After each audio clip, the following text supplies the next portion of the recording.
And we're back, and we got another one. But before we get going, we got to take care of some housekeeping notes.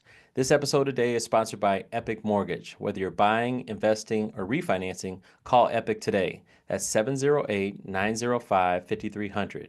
That's 708-905-5300. It's your dreams, your goals, so let's plan together. Now on with the show. Today we have Natalie Ramos. She's the Director of Individual Giving at Teach for America. With over 15 years of experience in philanthropy and nonprofit development, Natalie has helped secure millions in funding, build impactful donor relationships, and drive community change. She's also a passionate advocate for equity and inclusion, professional development, and work-life balance as a working mom. An active leader in fundraising organizations and a dedicated volunteer, Natalie brings a wealth of knowledge on the art and science of giving. Welcome, Natalie. Well, thank you for having me. Hey, thanks for coming on. Yeah. This is pretty exciting for me, just because I know you on a personal level, and I get to really, get to understand your business and your just workflow. So, as we get into it, what inspired you to pursue a career in fundraising in the not-for-profit space?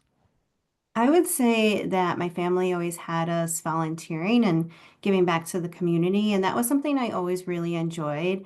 I thought that I was going to be going into more of either a therapy role, but this was something that I really gravitated towards of being able to give back to the community through fund development versus the direct client services because I got a little burnt out early on in my career in that. So I needed to make a shift, and this was the right direction for me in order to be able to help. That's awesome. What are some of the biggest leadership lessons you've learned in, your career thus far? Yeah, I would say I am a big advocate of professional development. I'm always thinking of different ways that I can get involved. Are there other programs that I can do, certificate programs? The most recent one that I've done is the Development Leadership Consortium, which was really helpful to bring in different leaders from different areas like Harvard and really amazing organizations. And I wouldn't have had access to those people had I hadn't gone through that program. So for me, it's always thinking about networking, thinking about what kind of continuing education that I can do. And that has always led me to new opportunities. You never know where one thing's going to lead. So I'm always open to exploring new programs or new educational opportunities. And that's really helped me in the leadership area mostly. You spoke about networking. Is that a huge component of the not-for-profit space?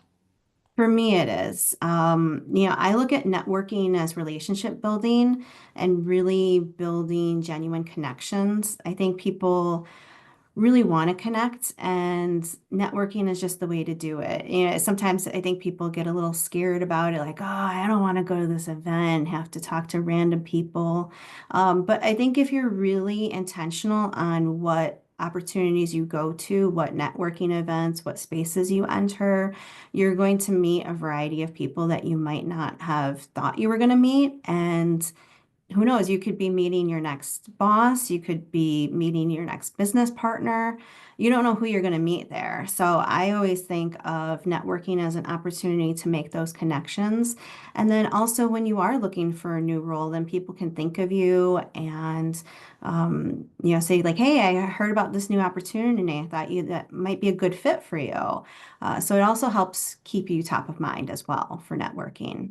Definitely. Now, when you go to networking events, I mean, do you kind of have a premise or like a golden goal in mind for that day? Not necessarily. I mean, Okay.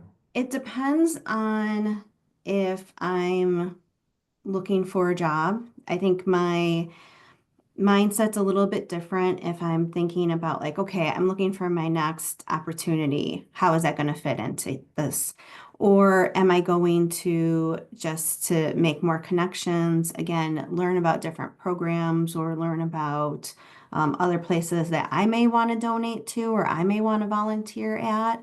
And so for me, it can be a different mindset of why you're going to the networking events. But for me, it's always again making those connections of, um, you know, reaching new people and being able to have that FaceTime. I think, we're more accustomed to emails and text messages these days, but I think you can't replace that human touch either even through video like this or in-person connections where you're interacting with the person and it's nonstop versus you take a minute to text somebody back and then you maybe get back to them an hour later. There's a completely different feel to that. So I think being in front of somebody can really um, understand you a little bit differently. And I think sometimes things get lost in translation through an email. So for me, I think that personal connection and being in front of somebody, it makes a big difference.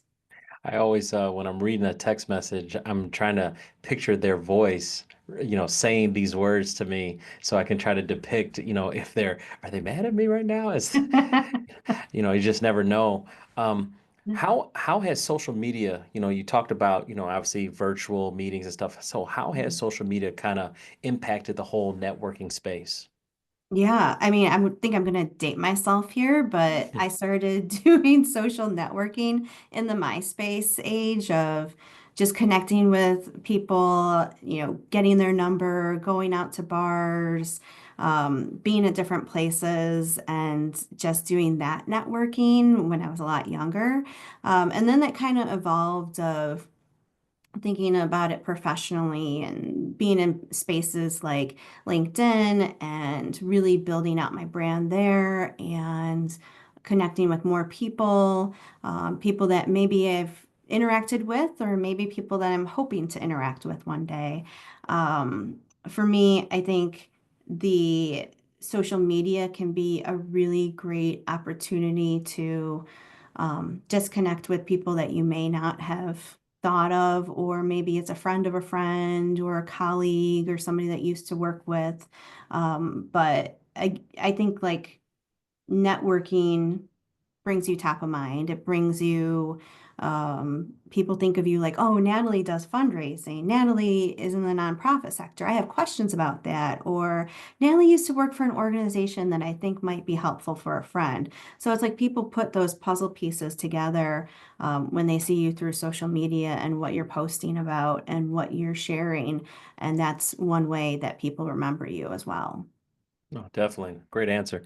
You talked about a little bit of branding and I know personal branding is a hot topic nowadays. Mhm. How do you feel like that impacts, what are you trying to like, is there a persona that you're trying to create when you're on these platforms? Just tell me a little bit about personal branding in your eyes. For me, personal branding is just a little bit of sharing who I am on that personal level and professional level. So I think when people think of me and what I share, it tends to be a lot of working mom kind of topics and you know, how do people relate to a working mom or a working parent? Like, what are the struggles that you might be experiencing in this phase in your life versus 10 years from now, 10 years previously?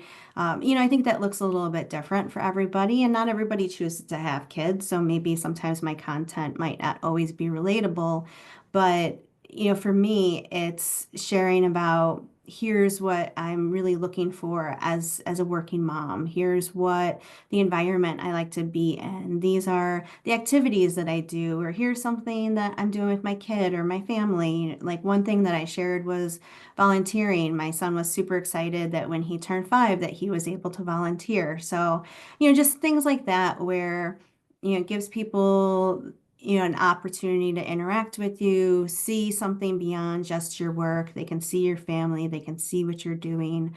Um, and so I like to share some of those aspects of my life, and I also like to share things that I'm doing professionally as well. So whether it be, I'm a co-chair for the AFP, which is the Association of Fundraising Professionals.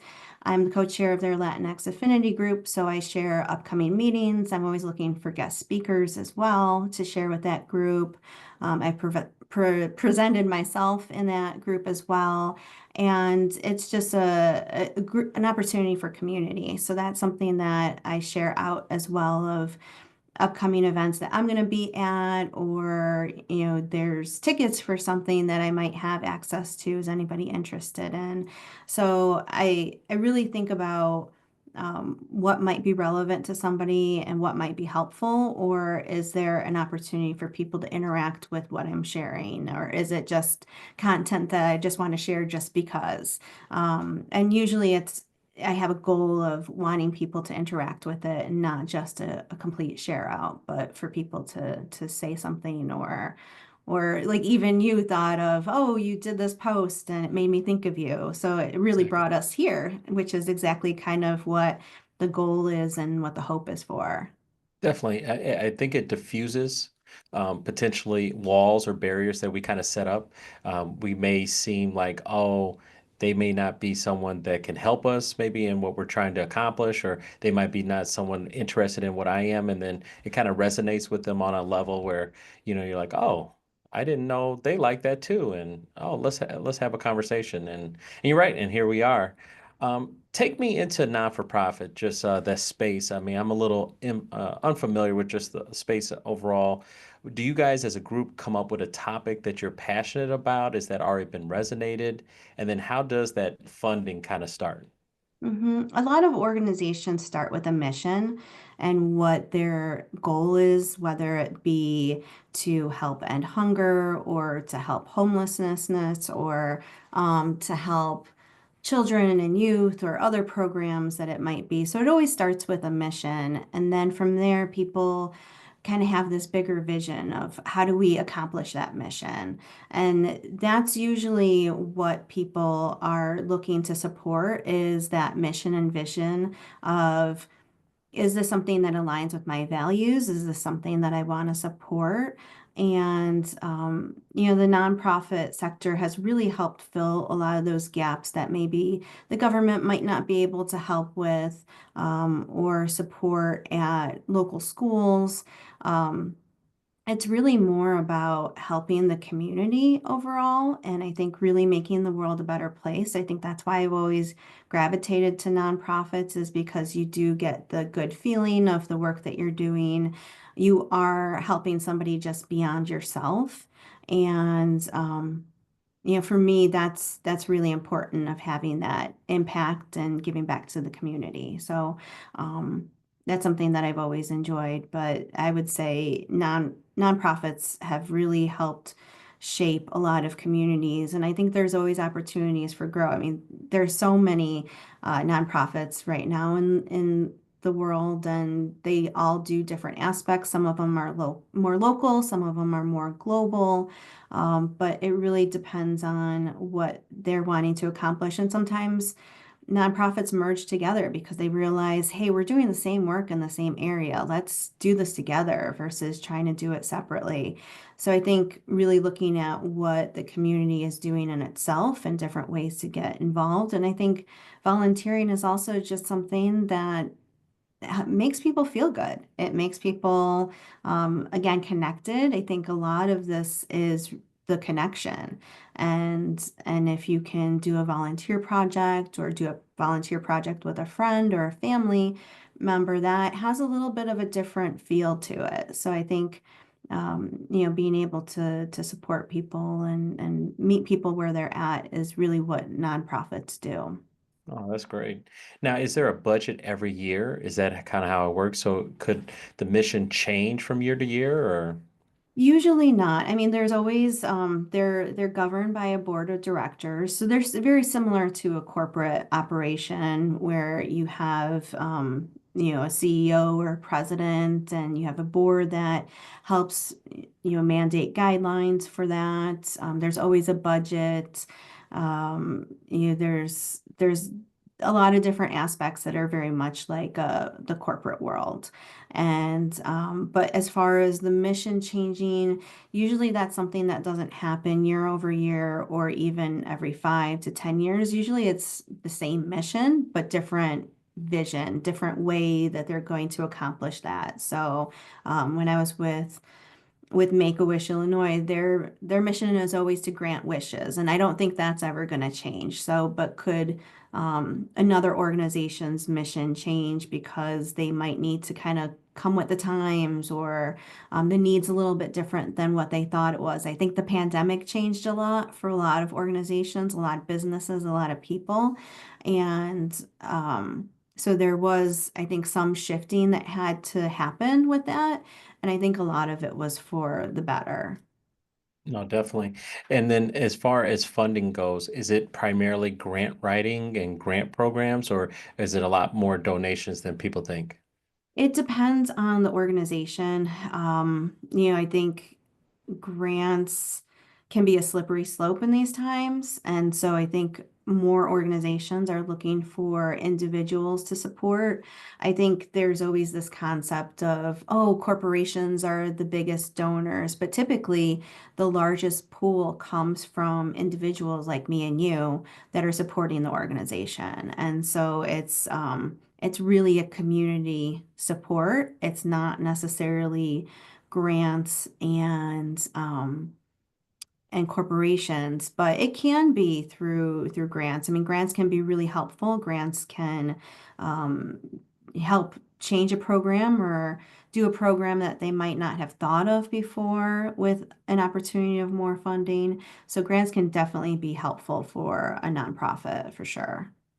And you talked about obviously being the working mom, so I was curious on how do you balance your professional career and, just overall your personal commitments? Yeah. I mean, I don't know if there's ever a perfect balance. I think there's always going to be something that you might have to focus on at a certain time and a certain space and area.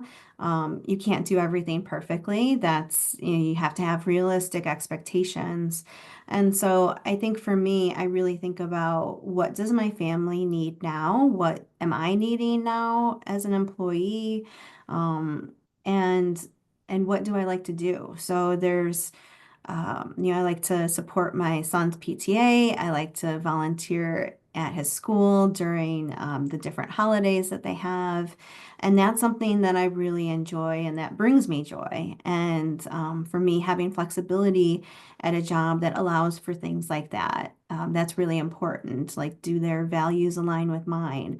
I think that's, something that I've looked at, over the years with my son now being in school. And so there's different things that I have to think about of, can I start my hours earlier? Can I work some hours later so I can go to his soccer game or coach his soccer team and do things like that? So there's never a perfect balance, but just being realistic in the expectations that you can be there for your family when you need to be, and then also just think about what brings you joy within that, and sometimes you have to ask for help. Sometimes you might need to hire a sitter or, hire somebody to help clean your house or do other things.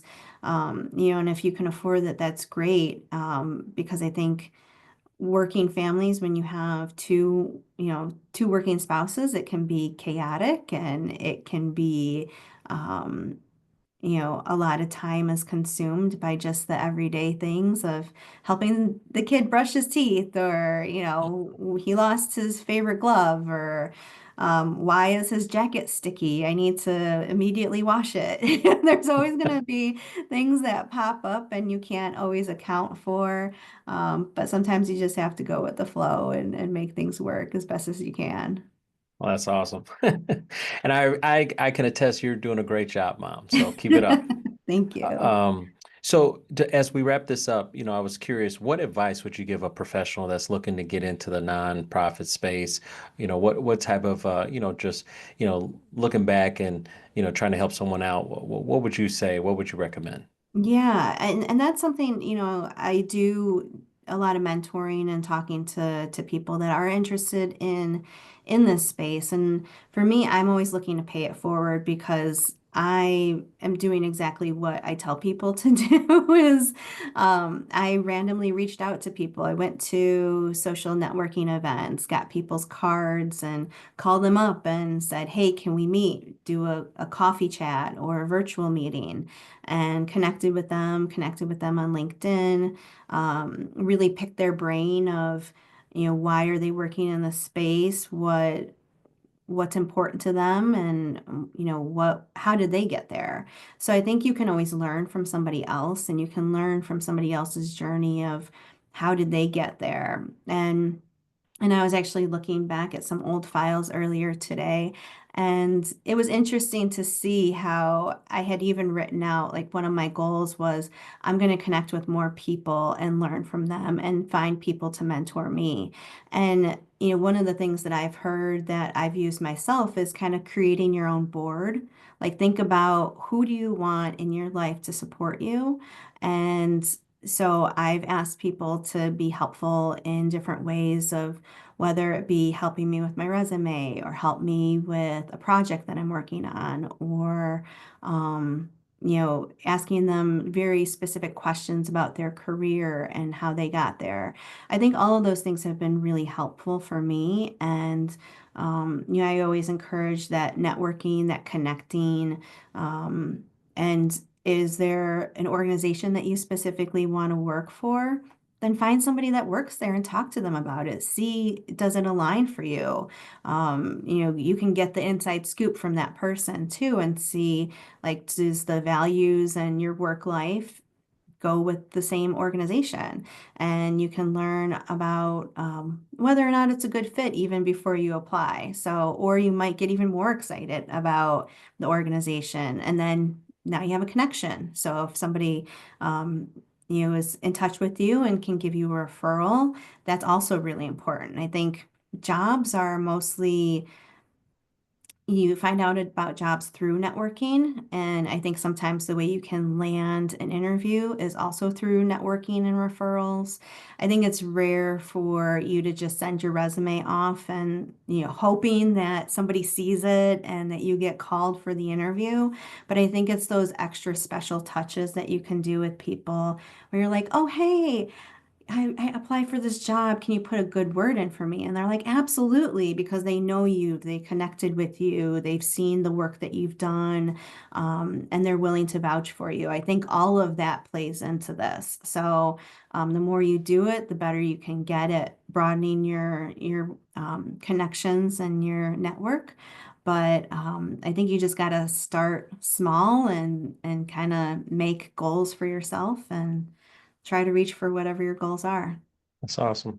Thank you so much, Natalie, for joining me today, and I want you to have an epic day. Thank you. You too.